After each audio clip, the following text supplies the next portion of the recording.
गुरुदेव, आपने कल बताया शास्त्र कितना भी पढ़ लो, ध्यान साधना कितना भी कर लो, जब तक गुरु नहीं है इन सब का कोई फायदा नहीं।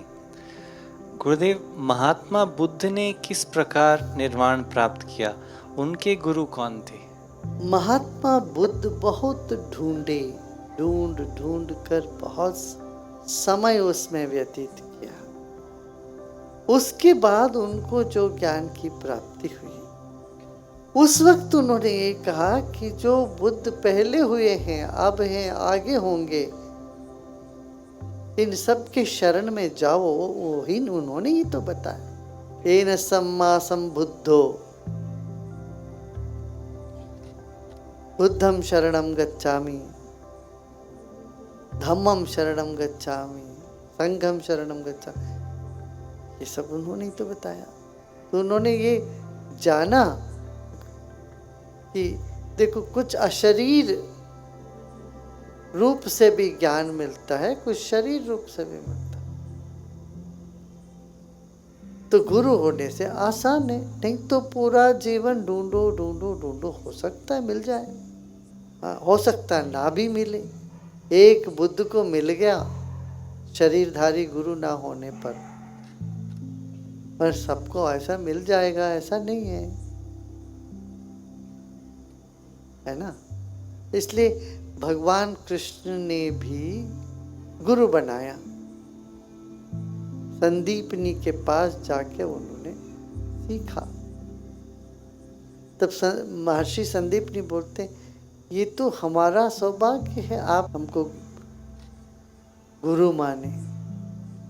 क्यों? वो आत्मज्ञान के लिए। बुद्ध ने ये कहा, मैंने कुछ पाया ये नहीं बोला, कुछ खोया जरूर। खोने के लिए बुद्ध ने साधना करी और सिखाया भी यही, दुख से बाहर आने के लिए सिखाया। आत्मज्ञान पा लिया ये नहीं। बुद्ध ने कभी नहीं किया मैंने अपने आप पा लिया आत्मज्ञान। उन्होंने कहा दुख छूटा। अब अगर वो दुख छूटने के लिए भी उन्होंने कहा बुद्ध के शरण में जाओ। खुद ही बोल रहे हैं, बुद्ध माने गुरु, ज्ञानी के शरण में जाओ, उसके बिना नहीं हो पाए। या धर्म के शरण में जाओ, संघ के शरण में जाओ। भाई, किसी ने बहुत मेहनत करके बिजली खोज करके निकाला। अब तुम कहोगे मुझे उस खोजा हुआ बिजली का नहीं इस्तेमाल करना, मैं खुद ही खोजूंगा बिजली को। खोजिए जरूर,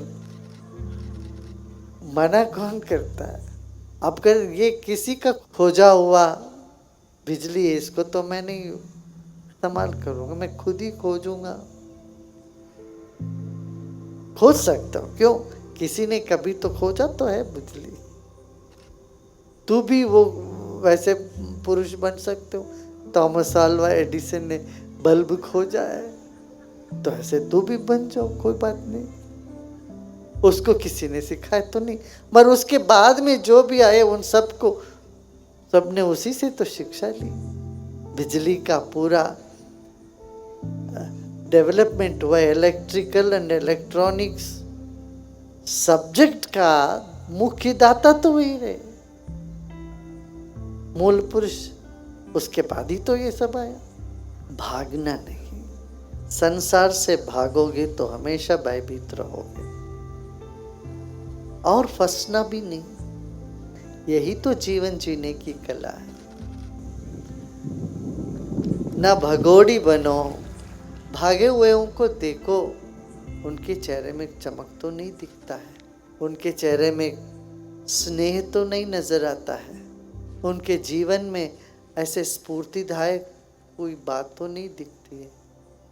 और ऐसे जो भागे, जिन्होंने कुछ पाया, फिर वो आते हैं तो फिर वो समाज में ही रहते हैं, सबका मदद करते ही हैं। इसलिए तुम्हें पथ बड़ा सुगम पथ मिल गया। संसार में फंसो मत, इसीलिए तो ज्ञान है। अपना ऊर्जा को बढ़ाओ, इसीलिए ध्यान है।